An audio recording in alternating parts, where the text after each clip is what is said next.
নতুন একটি ব্লগে সবাইকে স্বাগতম। তো আমি এই মুহূর্তে আছি মাধবপুর মনতলা কৃষ্ণগোসাইয়ের আখড়ায়। কৃষ্ণগোসাইয়ের আখড়ায় অনেক সুন্দর বা অনেক পুরাতন একটা আখড়ার সামনে রয়েছে বা মন্দিরের সামনে রয়েছে অনেক সুন্দর কারুকাজ, হাতি ভালুক এরকম অনেক কিছু বানিয়ে রাখছে।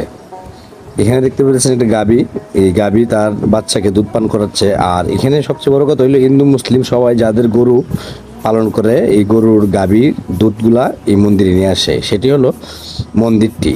তো মন্দিরটি সবাই দেখুন এবং যারা এখন পর্যন্ত আসেন নাই অবশ্যই মাধবপুর মনতলা কৃষ্ণগোসাই আখড়াতে আসবেন।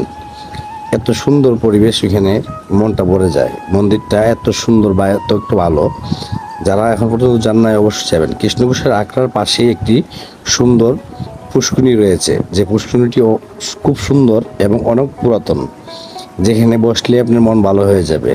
তো যাই হোক, যে যেখান থেকে আমার ব্লগটি দেখছেন সবাই ভালো থাকবেন, সুস্থ থাকবেন। আমাকে একটু